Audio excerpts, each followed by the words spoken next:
Hey guys, Josh with Budget Mechanic. Got behind me a 2005 Hyundai Elantra, which in one of my previous videos we diagnosed a bad radiator. So we've got the part, now we're going to put it in.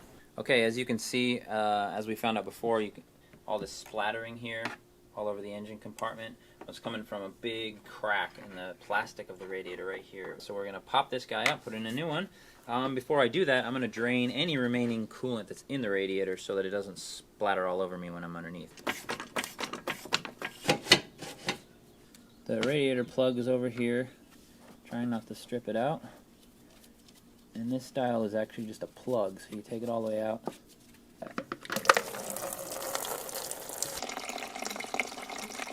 So first thing I'm going to do, pop off the upper radiator hose, like that.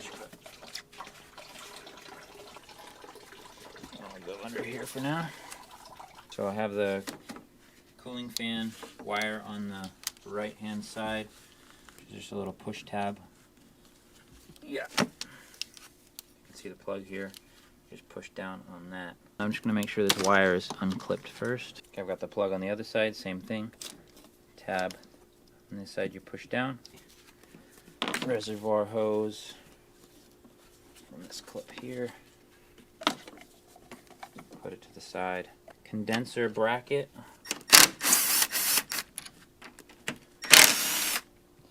Okay, I also have 10mm bolts holding the fan to the radiator. I couldn't fit my impact in this space, so I had to reach it with a ratchet. There's just tabs at the bottom. You're going to want to make sure to break loose this oil line here and the radiator hose. They have two different brackets. The other one right here. Should allow us to lift the fan right out. A couple other things we have to disconnect from the bottom of the radiator. We have this transmission cooler line, one here, and then a rubber one here, and then our lower radiator hose. 17mm for this one on the left. Probably leak on you a little bit. Alright, I just have a little plastic cap that I had laying around the garage. It's not enough that's going to come out to do any harm. I just will make less of a mess. The next cooler line's got a hose clamp on it. Give it a little twist to break that kind of old seal.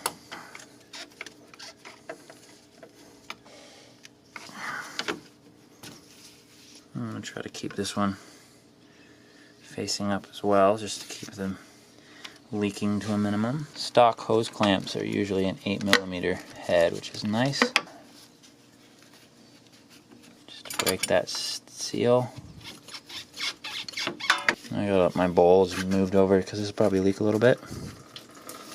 On each side there's a notch in the outside edge, and right in there you stick a 10mm. There's a bolt that's bolting the radiator to the condenser. So you're going to want to pop that loose. And on the left side there's the notch right by your reservoir tank. So now I'm going to loosen the mounts at the top. 12mm bolts. Let's just pop right out.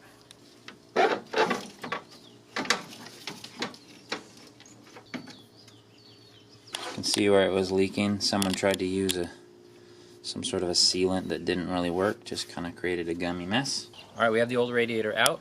So as always, we're going to compare it to the new one, make sure we got the right part in the mail. Because I live in Hawaii, I have to order everything by mail. I've got upper radiator hose in the same spot. My mounting screws are in the same spots. Lower radiator hose, transmission coolant line. This is a little different here, in that they gave us a new metal beginning line, which is great because I'm going to just take the old metal line out of the car and slip the rubber hose over this. So we get a new one of those and everything else matches up. So let's go ahead and put this guy in. As I mentioned, the new radiator came with a new metal line. I still had to break it loose here, otherwise I would have had a hard time getting it past the exhaust. But now that I've got a new piece, I'm just going to remove the old one from the rubber hose before I put the new radiator in. Hose clamp off, break that seal. Alright, we're ready to put the new radiator in. Goes this way with your hoses facing back. Just be really careful as you're putting this in. You don't want to gouge this surface with bits of metal or plastic, so you want to be real gentle as you go in.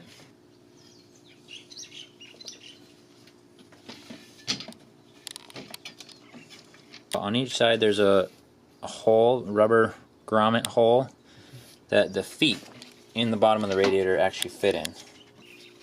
And I gotta do it by feel almost.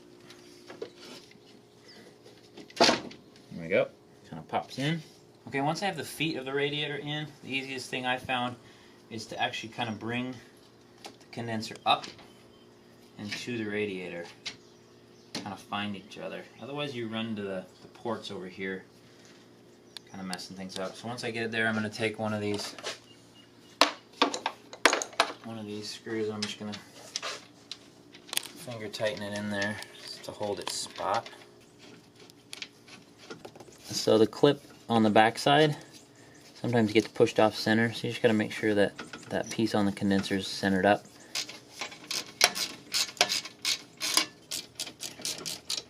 I like to put all my mounting points on first before I start attaching lines, just to hold the radiator in place so I'm not banging it around, that I have something to kind of wiggle hoses onto. Fully tighten these guys on the corners. When you're doing these ones into plastic, you don't want to go too tight. Now that I have the radiator fully fitted in there and it's nice and secure, I'm going to go ahead and put my hoses on down at the bottom. Make sure it's all the way on.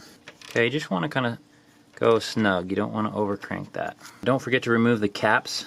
And a little budget tip for you, I like to save these so that when I'm pulling out my next radiator, I can cap cooler lines, keep them from leaking all over my garage. Make sure you're putting in the right one.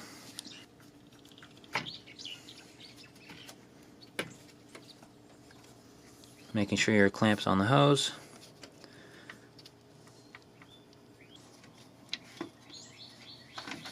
We're going to throw the fans back in. Make sure you're putting them in the right order. So this is the one on the right, and you'll see at the bottom it has the two tabs. They go in the slots that are at the bottom of the radiator. Just going to lower that in, being really gentle of the radiator surface. And then I'm just going to find my tab holes. Finger tighten one of these to hold its place. Same deal, tabs at the bottom. Now the holes are lining up height-wise, which is good. This bolt in the middle holds both fans.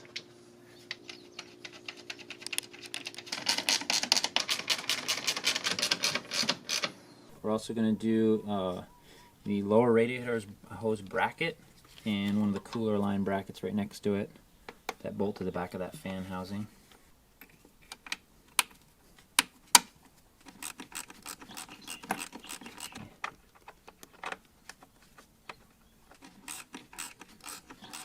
Now plug your wires back in,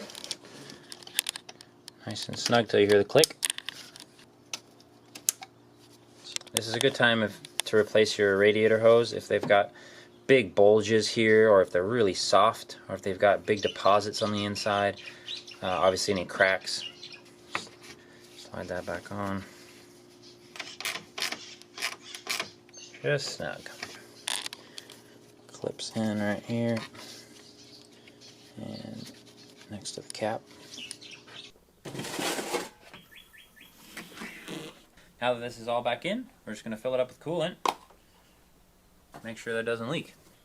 This engine requires just the basic 50-50 mix of green. If something else came out of your engine when you drained it, you make sure you get all the old stuff out. So because you drained the radiator and also took off the lower radiator hose, you probably let out most of the coolant from the engine as well. So it's going to actually probably be the better part of 2 gallons of coolant that go into this.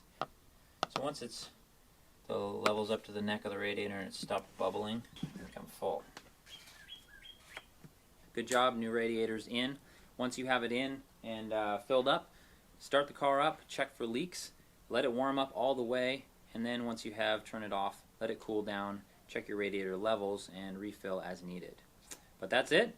If you haven't already, subscribe, and we'll see you next time.